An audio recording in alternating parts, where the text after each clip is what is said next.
కూరుడైన భర్త దొరుకుతాడు, కోరుకున్నవాడు కాదు సుమా. మన తెలివితేటలు అంత ఉంటాయి, మనం పిచ్చివాడిని సెలెక్ట్ చేసుకుంటాం. మన సెలెక్ట్ పిల్లలంతా కూర్చొని కళ్యాణాన్ని తిలకిస్తున్నారు. కానీ ఇప్పటి పిల్లలకి మీరు ఇలాంటి కబుర్లు చెప్తే వీళ్ళు ఏం బాగుపడతారమ్మా? ఆయనగా నిద్రపోనివ్వకుండా తెల్లవారుజామున పని లేక ఆవిడ లేచి మరీ వీళ్ళందరినీ లేపి పదండి చెలికత్తెలు తీసుకెళ్ళి పాసురాలన్నీ పాడితే ఇప్పటి నుంచి 8 ఏళ్ల నుంచి 9 ఏళ్ళ నుంచి ప్రేమలో పడిపోరు. ఇప్పటికే మగవాళ్ళు చస్తున్నారు. మళ్ళీ దాంతో ఇలాంటి కథలు మీరు చెప్పుకుంటూ వస్తే అసలు ఈ పిల్లలు ఏమవుతారు, ఎంత పాడైపోతారు? ఇప్పటికే పాడైపోతున్నారు కదా. ఏం లేదు మీరు అమ్మా, ఆగండి. మన పిల్లలు ఎవరు పాడైపోవటల్లా. ఏమవుతున్నారు మరి? మన పిల్లలు ఎవరు పాడైపోవటల్లా, మనం వాళ్ళకి సరైన దారి చెప్పకపోవడం వల్ల ఏం చేయాలో తెలియక అయోమయంలో ఉన్నారంతే. నిజమా? నిజమైన ఒప్పుకుంటున్నారు కదా అందరూ. కృష్ణమాచార్యులు గారు విష్ణు చిత్తుడు.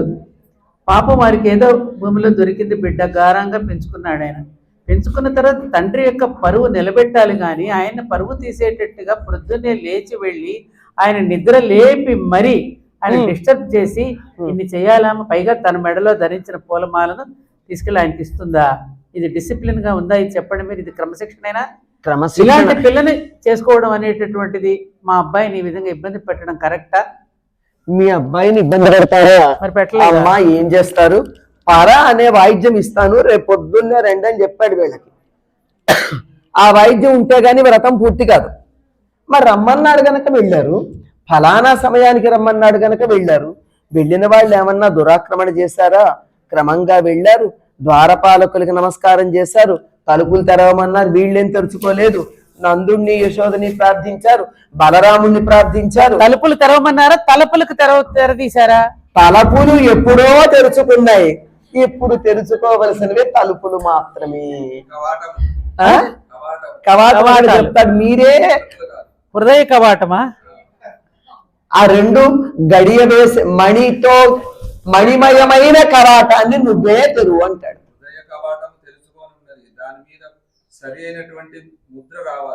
ఆ హృదయ కవాటం తెరిచారు, బానే ఉంది సారు. ఆ హృదయం అనే దాంట్లో మధ్యలో దయ అనేది లేదుగా పిల్లలకి. దయ అనేది ఆయన ఇస్తే వచ్చేదే, అందుకనే కదా ఆయన దగ్గరకు వచ్చింది. అని వండి పెట్టేవాళ్ళు లేరండి ఈ మధ్య కాలంలో. అవన్నీ నేర్చుకుని పిల్లలు భర్తలకు తిండి పెట్టడం కూడా మానేశారు. ఇలాంటి కథలు ఇంకా మీరు చెప్తూ ఉంటే పాడైపోరా వీళ్ళు? వండి పెట్టడానికి లేకపోతే వండి పెట్టి ఇచ్చేవాళ్ళు ఉన్నారు కదండి. అయ్యో అసలు అందరూ మగవాళ్లే వంట చేస్తారమ్మా. ఇప్పుడు కదా ఆడవాళ్ళకి వచ్చింది వంట. అంటే 40 ఇప్పటికీ ఆలయంలో స్వామికి నివేదనకి వంట ఎవరు చేస్తారు? ఆచార్యులే చేస్తారు. అందుకే వైష్ణవం ఇష్టం. ఏమో తెలుసా, నలభీమ పాకాలు స్వామికి నైవేద్యం వాళ్ళే వండుతారు గనక వైష్ణవులు గనక భర్తగా దొరికితే ఆడపిల్లలు సుఖపడిపోతారండి, హాయిగా ఉంటుంది. వాళ్ళే వండుతారండి. ఆడవాళ్ళు వండితే వాళ్ళకి పనికిరాదు స్వామికి నివేదనకి. అదే సంగతి. విష్ణు చిత్తుల వారిని అడగండి ఆ విషయం, ఆయనే చెప్తారు. ఇప్పుడు విష్ణు చిత్తుల వారు ఆ మాట సరేనా? భార్య నివేదనకి ఆచార్యులే వండుతారు, అందుకే అంత రుచిగా ఉంటుంది. ఎందుకు వచ్చిందండి వాళ్ళని వండనిద్దాం మనకెందుకు? దేవాలయాల్లో పాకాచార్యులు ఉంటారా, మాతులు ఉంటారా? పాకాచార్యులే కదా. అవును.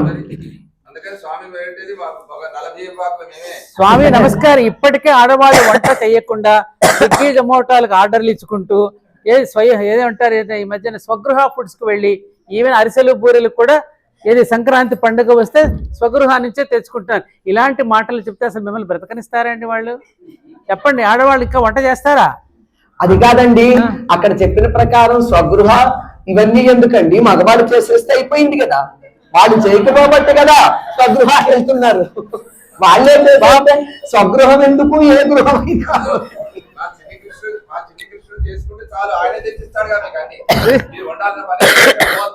అవునండి, ఆయన గారు చిన్నప్పటి నుంచి వెన్న దొంగిలించి తెచ్చి పెట్టడం అలవాటే కదా. ఆయన చెయ్యకపోయినా దొంగిలించైనా పట్టుకొచ్చి పెడతాడు. కరెక్టే కదా? ఏమ్మా యశోదమ్మా, నీ కృష్ణుడు పట్టుకొచ్చావు సారే చీర చాలా బ్రహ్మాండంగా.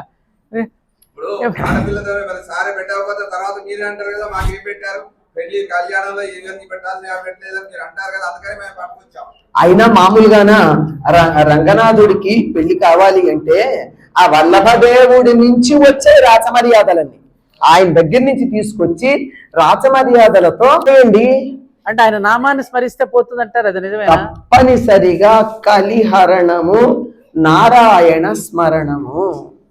విన్నారా? నారాయణుని స్మరిస్తే అది ఏ పేరైనా గోవింద గోవింద గోవింద.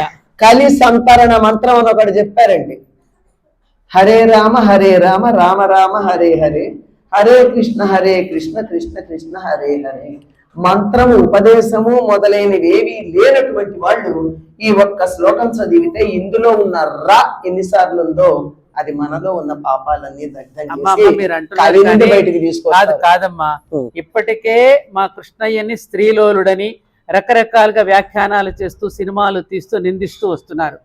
ఇప్పటికే మళ్ళీ వాళ్ళందరూ చాలకుండా మళ్ళీ గోదమ్మ ఏమిటమ్మా ఇంతమంది ఆయన స్త్రీలోలుడా అని అలా మాట్లాడుతున్నారు. స్త్రీలు కృష్ణలోలులా?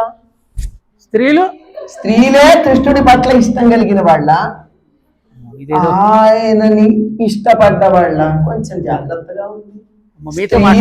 స్త్రీలే ఆయనంటే ఇష్టపడ్డారు.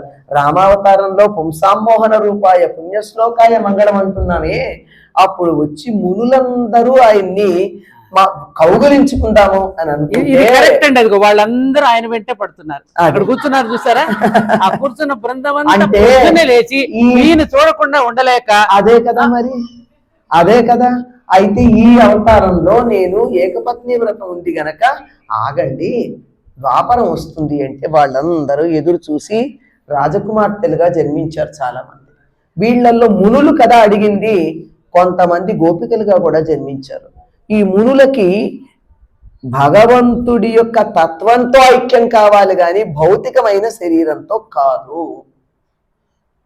గొల్లపల్లెలో ఉన్నప్పుడు ఈ వ్రతం చేసినటువంటి గోపికలందరూ ఆ కృష్ణుడు ఏ వయసులో ఉన్నాడు అంటే 7 సంవత్సరాల వయసున్న పిల్లవాడు.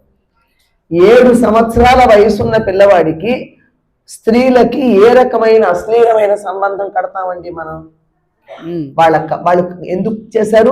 ఆత్మేశ్వరుడుగా కావాలని చేశారు కానీ తమకి ఆత్మకి ఈశ్వరుడుగా కావాలనుకున్నారు కానీ భౌతికమైనటువంటి సంబంధంతో కాదు.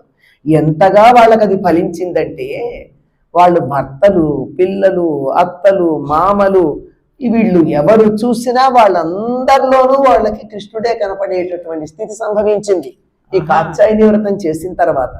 అది సిద్ధింపచేసుకున్నారే తప్ప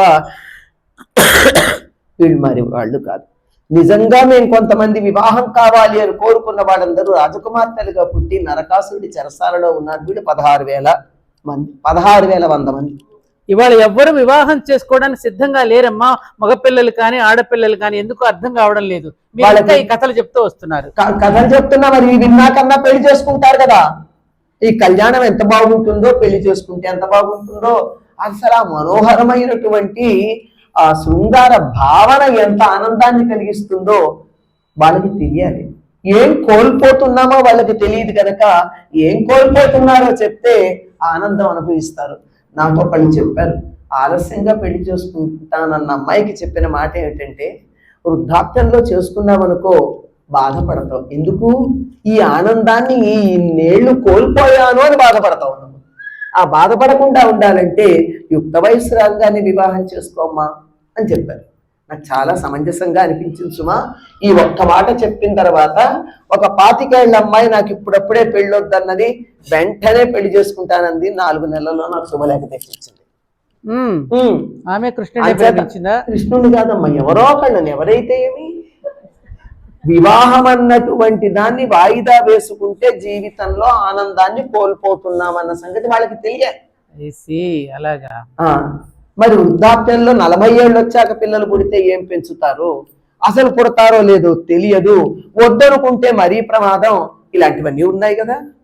అంచేత వీటన్నింటినీ సరైన దారిలో పెట్టడానికి చక్కగా ధనుర్మాస వ్రతం చేయాలి. ఇంకో సంగతి అండి, చాలా మంది ఏమనుకుంటారంటే అమ్మాయిలకే పెళ్ళి అవుతుంది కాత్యాయని వ్రతం చేస్తే అని. కాదండి, అబ్బాయిలకు కూడా అవుతుంది.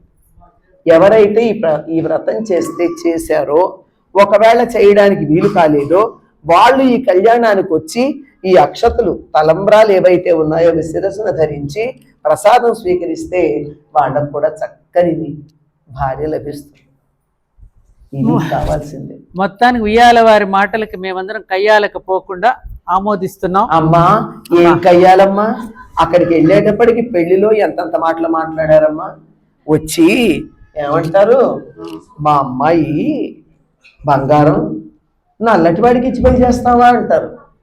ఆయన మామూలు నలుపా అమ్మా, కస్తూరి రంగడు, కస్తూరి అంతా అలా పోత పోసినట్టుంటాడు.